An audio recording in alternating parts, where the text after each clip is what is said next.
Black Widow releases today. Yellowjacket's apparently still alive in the MCU, and the new What If trailer broke the frickin' internet. This is your Nerdy News Rundown.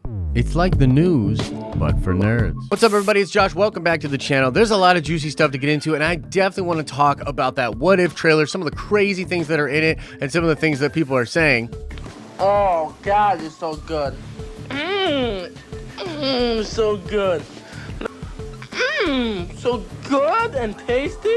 All right, let's get into the first topic. Corey Stoll returning as Yellowjacket and Antman in the Wasp. I'm looking at this on the Diz Insider. It says here, it looks like Scott Lang will have to go toe-to-toe with Darren Cross once more. In the latest Still Watching podcast from Vanity Fair, the site's senior writer Joanna Robinson confirmed that Corey Stoll will return as Yellowjacket in the third Ant-Man film, Ant-Man and the Wasp: Quantumania. It is unknown how Yellowjacket will play into the third film, the reason being in the first Ant-Man, as Cross prepared to murder the innocent family simply to torment his foe and gain victory in this fight. Lang was left with no choice but to turn off the suit's regulator and sacrifice himself by shrinking into the Yellowjacket suit and damaging its internal mainframe. Cross seemed in horrific pain one last time before the suit then collapsed into itself, smashing the glass in his helmet, mangling his limbs, and crushing him to the subatomic level. Lang was then briefly teleported into the quantum realm before finally being able to return to his normal size and reunite with his daughter. Okay, really crazy. Cross coming back, and we just saw a teaser of the Yellowjacket helmet in Loki episode 5. You see it on the ground there in its big form,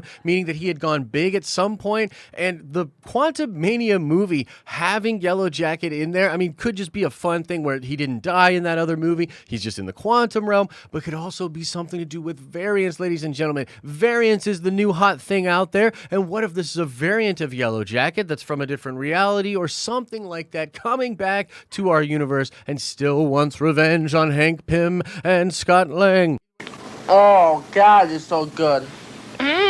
Next up, of course, Black Widow is releasing today, and it actually released yesterday in certain parts around the world, so make sure you are on the lookout for spoilers. That is definitely going to be a thing. Apparently, the post-credit scenes are particularly spoilery, so just wanted to point that out to you. Also, people are really interested to see what fans are going to say about the film. Critics seem mostly positive on the movie, but there's been some interesting critics that I like that didn't like Black Widow for a couple of different reasons, so I'm interested to check it out. By the way, we will be doing a watch party for that. If you are a Nerdvenger member, one of the channel members on our live stream, we will do a watch party for Black Widow 3 a.m. Friday morning when it releases on Disney Plus. We're all going to check it out together, and then we will be doing a spoiler stream at noon on Friday. So if you're one of those people that's already seen Black Widow, you want to check out my thoughts after I've seen it, come on by for the live streaming channel, noon Eastern Standard Time, Friday. And now let's talk that beautiful What If trailer. I'm putting up portions of the trailer right now, and this was just bananas. It seemed to come out of nowhere. And there's also a new poster released with the trailer,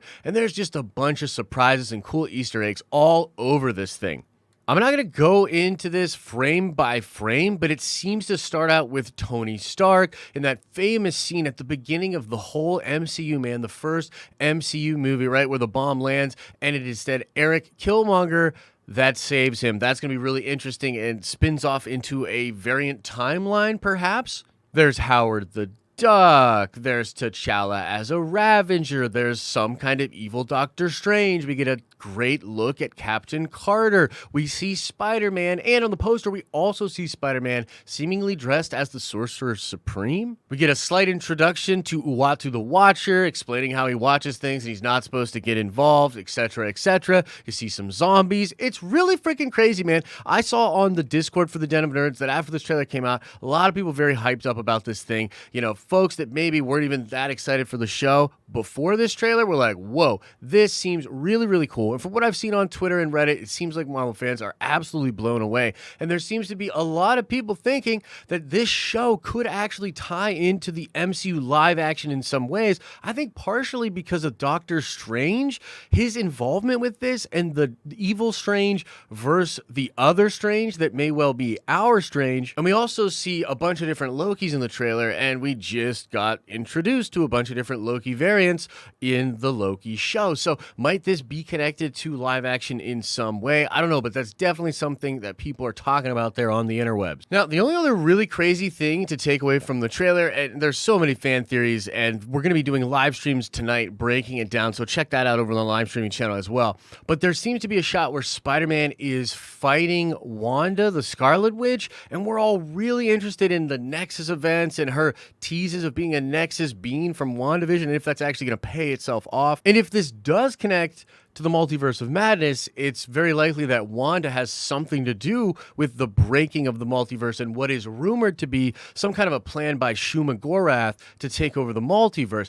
I'm just telling you, man, this seems really, really hype. We get an official release date for August 11th. We're definitely going to be doing watch parties for that show, so I'm super hyped about that. Let us know what you think about it. What's the dopest part of the What If trailer to you? Let us know your thoughts in the comment section below. Again, I want to remind you, check out our live streaming channel. We do a lot of content over there. We drop a ton of videos over here as well, so make sure you're subscribed. If you are new to this channel and you like the content, hit the subscribe button. It's absolutely free. It's actually not. We'll bill you later. As I always say, I hope you're having an awesome and a nerdy day, and I'll see you in the next video.